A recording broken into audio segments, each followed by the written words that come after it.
انسان اور جن کی محبت کس نمبر 6 پہاڑوں پر شام اتر رہی تھی جب ضامل اور قوت اپنے وادی میں اترے تھے۔ ضامل جلدی سے اپنے بابا کے پاس گیا۔ بابا خیریت، آپ نے ہمیں بلایا؟ اپنے بابا کے پاس آ کر بولا جو ندی کے کنارے کھڑے تھے۔ خیریت نہیں ہے ضامل، وہی ہوا جس کا ڈر تھا۔ ان حبشی شیاطین نے کالے پہاڑوں والے علاقے پر قبضہ کر لیا ہے۔ تمہیں ان شیطانوں کو اپنے انجام تک پہنچانا ہے، یہی بتانے کے لیے میں نے تمہیں بلایا ہے۔ انہوں نے ضامل کی طرف دیکھتے ہوئے کہا، ان کی جرأت کیسے ہوئی ہمارے اس علاقوں پر قبضہ کرنے کی؟ ان کو فنا کر کے رکھ دوں گا۔ ضامل غصے سے بولا، بالکل، مجھے یقین ہے ان کا انجام برا ہے۔ وہ تعداد میں بہت زیادہ نہیں ہیں۔ تم اور قوت مل کر ان کا خاتمہ کر دو گے، بلکہ کچھ اور ساتھیوں کو بھی ساتھ لے جاؤ۔ انہوں نے کہا، نہیں بابا، ان کے لیے ضامل ہی کافی ہے جو قہر بن کر ان پر ٹوٹے گا۔ یہ کہتے ہوئے اس کے جسم سے آگ کی چنگاریاں نکل رہی تھیں۔ جانتا ہوں بیٹا، تم 100 پر اکیلے ہی بھاری ہو، مگر قوت کا ساتھ جانا ضروری ہے۔ انہوں نے سمجھاتے ہوئے کہا، ٹھیک ہے بابا، جیسا آپ کا حکم۔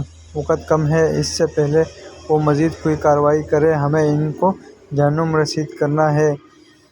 چلو قوت، ان پر قہر بن کر ٹوٹنے کا وقت آ گیا ہے۔ ٹھیک ہے، چلیں، میں تیار ہوں۔ قوت، جو خاموش ان دونوں کی باتیں سن رہا تھا، بولا، اللہ تم دونوں کو تمہارے مقصد میں کامیاب کرے۔ انہوں نے دعا دیتے ہوئے کہا، جلدی ہی ہم آپ کو خوشخبری سنائیں گے۔ یہ کہتے ہوئے ضامل اور قوت اپنے مشن پر روانہ ہو گئے۔ حائفہ کب سے اپنے بستر پر کروٹیں بدل رہی تھی، مگر اس کو نیند نہیں آ رہی تھی۔ نہ جانے کیسی بے چینی تھی جو سکون لینے نہیں دے رہی تھی۔ آخر تنگ آ کر وہ اپنے بیڈ سے نیچے اتری۔ اٹھ کر اس نے گھڑی میں وقت دیکھا۔ رات کا 1 بج رہا تھا جب وہ کمرے کا دروازہ کھول کر باہر آ گئی۔ گہری سیاہ رات نے جھلملاتے ہوئے ستاروں کی چادر اوڑھ رکھی تھی۔ وہ دھیرے دھیرے چلتی ہوئی فوارے کے کنارے بیٹھ گئی اور سیاہ آسمان کو دیکھنے لگی۔ اس نے اپنے چاروں طرف کا جائزہ لیا، مگر آج اسے کہیں بھی وہ سیاہ پرندہ نظر نہیں آیا تھا۔ شاید وہ لاشعور طور پر اس سیاہ پرندے کے منتظر تھی۔ تبھی اس نے اپنے مٹھی میں بند سنہرے پر کو فوارے کے پانی میں ڈالا۔ سنہرے پر کو پانی میں ڈالتے ہی بہت سے چھوٹے چھوٹے سے جگنو پانی میں چمکنے لگے۔ حائفہ مویشی ہو کر یہ منظر دیکھنے لگی۔ تبھی اس کو اپنے پیچھے کسی کے قدموں کی آواز آئی۔ اس نے جلدی سے وہ پر پانی سے نکال لیا اور پیچھے مڑ کر دیکھا۔ حائفہ بیٹا، اتنی رات کو یہاں کیا کر رہی ہو؟ شیخ کمال، جو پانی پینے اٹھے تھے، اس کو فوارے کے پاس بیٹھا دیکھ کر بولے، بابا، نیند نہیں آ رہی تھی، اس لیے یہاں آ کر بیٹھی۔ وہ بولی، بیٹا جاؤ اپنے کمرے میں، اتنے رات کو یوں باہر نہیں بیٹھا کرتے۔ شیخ کمال سمجھانے والے انداز میں بولے، جی ٹھیک ہے۔ حائفہ اپنے کمرے کی طرف جاتے ہوئے بولی اور جلدی سے اپنے کمرے میں آ کر بستر پر لیٹ گئی۔ وہ اس منظر کے بارے میں سوچنے لگی، ان چمکتے جگنوں کے بارے میں سوچتے ہوئے نہ جانے کب اسے نیند آ گئی۔ نیم تاریک کمرے کے ایک کونے میں آگ جلائے سیاہ لباس پہنے سرخ آنکھوں والا آدمی اپنے آنکھیں بند کیے کچھ پڑھنے میں مشغول تھا۔ تبھی ایک دم سے کمرے میں دھواں سے بھرنے لگا۔ یہ دھواں صرف چند لمحے رہا، کیونکہ وہ دھواں اب ایک سیاہ حوالے کی شکل اختیار کر چکا تھا۔ سرخ آنکھوں والے آدمی نے اپنی آنکھیں کھولیں، تم سے ایک چھوٹا سا کام نہیں ہو سکا کیا؟ تمہارے اتنی سی طاقت ہے، تم اس ایک اکیلے کا مقابلہ نہیں کر سکے؟ میری ساری محنت ضائع کر دی؟ اور غصے سے سامنے کھڑے ہوئے حوالے کو دیکھ کر بولا، دفعہ ہو جاؤ میری نظروں کے سامنے سے، مجھے تمہاری کوئی بات نہیں سننی۔ اس سے پہلے کہ میں تمہیں جلا کر بھسم کر دوں، ہو جاؤ میری نظروں سے، اور جب تک کام نہ ہو جائے مجھے اپنی شکل مت دکھانا۔ سرخ آنکھوں والے نے پاس رکھے ہوئے پانی کو سیاہ حوالے پر پھینکتے ہوئے کہا، سیاہ حوالے پر پانی پڑتے ہی وہ وہاں سے غائب ہو گیا۔ ایسے کیسے ہو سکتا ہے؟ یہ بالکل ٹھیک نہیں ہوا ہے۔ سرخ آنکھوں والا غصے سے کمرے میں ادھر ادھر چکر لگاتے ہوئے بولا، میں اپنی محنت کو اتنی آسانی سے ضائع نہیں ہونے دوں گا۔ تبھی وہ پنجرے میں قید الو کی طرف آیا اور اسے پنجرے سے باہر نکالا۔ سرخ آنکھوں والے نے چھری کے ایک ہی وار میں الو کی گردن کاٹ دی اور اس کا خون ایک پیالے میں جمع کرنے لگا۔ جب سارا خون پیالے میں نکل لیا تو اس نے الو کی گردن اور باقی جسم کو جلتے ہوئے آگ میں ڈالا اور پھر خود دوبارہ آگ کے سامنے بیٹھ کر کوئی منتر پڑھنے لگا۔ رات کے 2 بجے تھے جب ہائپا کے کمرے کی کھڑکی کھلی۔ ہوا سے کھڑکی کا پردہ اڑنے لگا۔ تبھی ضامل ہائپا کے کمرے میں داخل ہوا۔ تھوڑی دیر پہلے ہی وہ ان شیاطین کا خاتمہ کر آیا تھا جنہوں نے علاقے پر قبضہ کر لیا تھا۔ وہ بہت خوش بھی تھا کہ آج ایک بار پھر اس نے برائی کو اس کے انجام تک پہنچا دیا تھا۔ وہ دھیرے دھیرے چلتا ہوا ہائپا کے بستر کے پاس آیا جہاں اب وہ گہری نیند سو رہی تھی۔ ضامل نے اس کے بستر کے گرد 7 چکر کاٹے اور دوبارہ اس کے سراہنے آ کر کھڑا ہوا۔ نہ جانے کتنی ہی دیر وہ ایسے ہی کھڑا ہائپا کو دیکھتا رہا۔ فجر کی اذان اس کے کانوں میں پڑی تبھی باہر اس نے قوت کو دیکھا، جبکہ وہ اس کو منع بھی کر کے آیا تھا کہ وہ یہاں اس کے پیچھے نہیں آئے گا۔ ضامل جلدی کمرے سے باہر آیا۔ تم کسی دن میرے ہاتھوں ضائع ہو جاؤ گے۔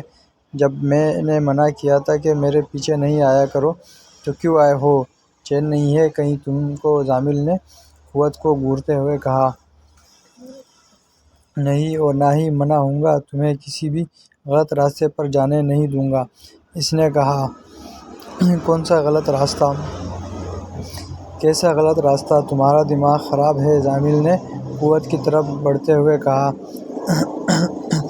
یہ وقت آنے پر بتاؤں گا۔ ابھی چلو یہاں سے، فجر کی اذان ہو گئی ہے، ہمیں وادی پہنچنا ہے اور سب کو اپنی جیت کی خبر سنانی ہے۔ قوت خوش ہوتے ہوئے بولا۔ ٹھیک ہے چلو، ویسے تم سے تو میں بعد میں اس بارے میں بات کروں گا، ضامل نے کہا اور دونوں مشرق کی سمت اڑ گئے۔ ہر طرف پہاڑی پہاڑ تھے۔ پیروں کے نیچے سفید چاندنی جیسی برف دور تک پھیلی ہوئی تھی۔ نیلے صاف شفاف آسمان پر سنہرا سورج چمک رہا تھا۔ کہیں کہیں سفید بادلوں کے ٹکڑے ایک دوسرے کے پیچھے بھاگ رہے تھے۔ وہ ننگے پاؤں اس برف پر چلتی جا رہی تھی۔ اس کے پیروں کو برف کی ٹھنڈک ذرا بھی محسوس نہیں ہو رہی تھی۔ وہ پرسکون سے انداز میں ایسے برف پر چل رہی تھی جیسے یہ برف نہیں سرسبز گھاس ہے۔ اس نے سر اٹھا کر آسمان پر چمکتے سورج کو دیکھا جس کی کرنیں برف پر پڑ رہی تھیں۔ وہ ہولے سے مسکرا دی۔ یوں لگ رہا تھا جیسے یہ منظر اس کو خوشی دے رہا ہے۔ تب ہی اس نے دور پتھر پر بیٹھے ہوئے کسی کو دیکھا۔ اب اس کا رخ اس کی طرف تھا جہاں کوئی بیٹھا تھا۔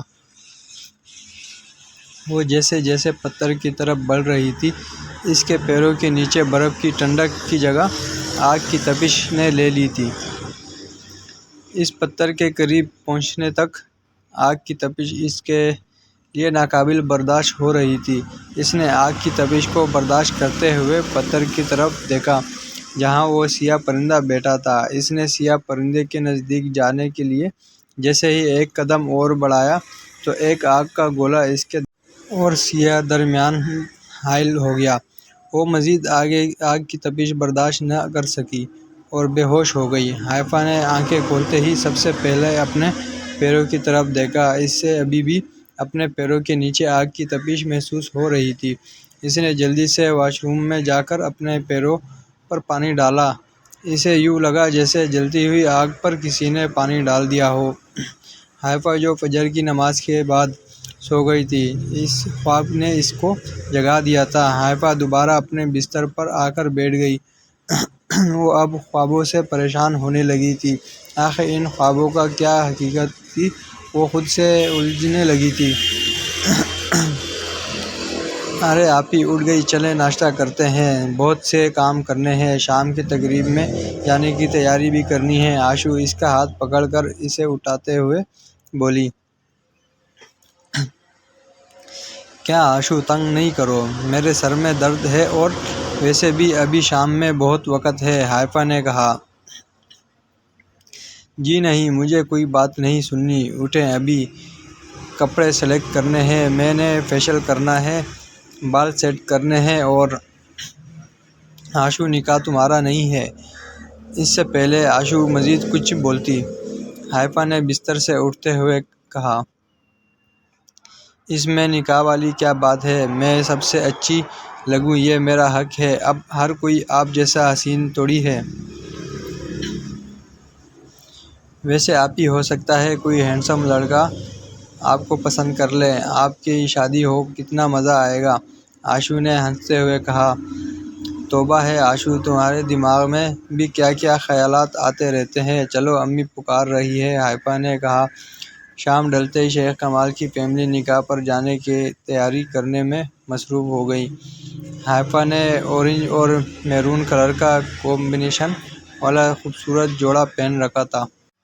ہلکا سا میک اپ، شہد رنگ آنکھوں میں لگا کاجل جس نے انہیں اور بھی حسین بنا دیا تھا، کانوں میں سنہرے رنگ کے جھمکے، دائیں ہاتھ میں لباس سے ہم آہنگ کانچ کی چوڑیاں اور بائیں ہاتھ میں سونے کا بریسلیٹ پہن رکھا تھا۔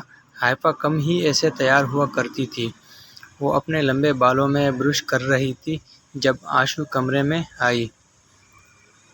ماشاء اللہ آپی کتنی پیاری لگ رہی ہیں، آشو نے بہن کو دیکھ کر کہا۔ تم بھی بہت اچھی لگ رہی ہو، آشو جس نے لائٹ بلیو کلر کا ڈریس پہنا تھا اور مناسب سا میک اپ کر رکھا تھا، حائفہ اسے دیکھ کر بولی۔ اچھا اب مجھے بتاؤ میں بالوں کا کیا اسٹائل بناؤں، مجھے تو کچھ سمجھ نہیں آ رہی ہے، حائفہ نے کہا۔ شکر ہے میں نے اتنے لمبے بال نہیں رکھے ہیں، آئے میں بنا دیتی ہوں آپ کا بال، آشو نے اپنے لیئرز میں کٹے ہوئے بالوں کو دیکھ کر کہا۔ آشو تمہارے بابا کا رومال نہیں مل رہا ہے، کہاں رکھا ہے، تبھی زبیدہ بیگم نے آشو کو آواز دیتے ہوئے کہا۔ جاؤ آشو تم امی کی بات سنو، بال میں خود ہی بنا لیتی ہوں، حائفہ نے کہا۔ ارے نہیں آپی میں بس 1 منٹ میں آئی، امی کی بات سن کر آشو کمرے سے باہر جاتے ہوئے بولی۔ پہلے ہی دیر ہو رہی ہے، ایسا کرتے ہیں سادہ سا جوڑا بنا لیتی ہوں، یہ ٹھیک رہے گا، حائفہ خود سے ہی بات کرتے ہوئے بولی۔ اس لمحے کمرے میں زامل تیز ہوا کا جھونکا بن کر داخل ہوا اور حائفہ کے قریب آ کر کھڑا ہو گیا۔ حائفہ نے جیسے ہی بالوں کو باندھنے کے لیے جوڑا پن اٹھائے تو وہ ٹوٹ گئے، حائفہ نے پھر پن اٹھائے وہ بھی ٹوٹ گئے، یہ شرارت زامل کر رہا تھا۔ تم کھلے بالوں میں زیادہ اچھی لگتی ہو، تبھی وہ حائفہ کے قریب ہوا اور اس کے کان میں سرگوشی کرتے ہوئے غائب ہو گیا۔ حائفہ نے گھبرا کر کمرے میں آس پاس دیکھا، وہاں کوئی نہیں تھا، اس نے ایسے ہی بالوں کو کھلا رہنے دیا اور جلدی سے دوپٹہ سر پر لے کر کمرے سے باہر نکل آئی۔ میں آپ کو ہی بلانے جا رہی تھی آپی، بابا کہہ رہے ہیں دیر ہو رہی ہے، چلیں، آشو نے حائفہ کو دیکھ کر کہا۔ تھوڑی دیر بعد ہی شیخ کمال کی فیملی تقریب میں شرکت کرنے کے لیے گھر سے روانہ ہو گئی، مگر وہ لوگ نہیں جانتے تھے وہ صرف 4 لوگ تقریب میں نہیں جا رہے، کوئی اور بھی ہے جو ان کے ساتھ آج کی رات اس تقریب میں شامل ہوگا۔ جاری نیکسٹ ایپیسوڈ کے لیے ہمارا چینل سبسکرائب کریں، آپ لوگوں کے سپورٹ کا بہت بہت شکریہ۔ نوٹ چھپ کر پڑھنے والوں اور صرف لائک کر کے گزر جانے والوں گزارش ہے کہ پلیز پڑھ کر کمنٹ بھی کر دیا کریں، کم از کم ہمارے حوصلہ افزائی کرنے کے لیے۔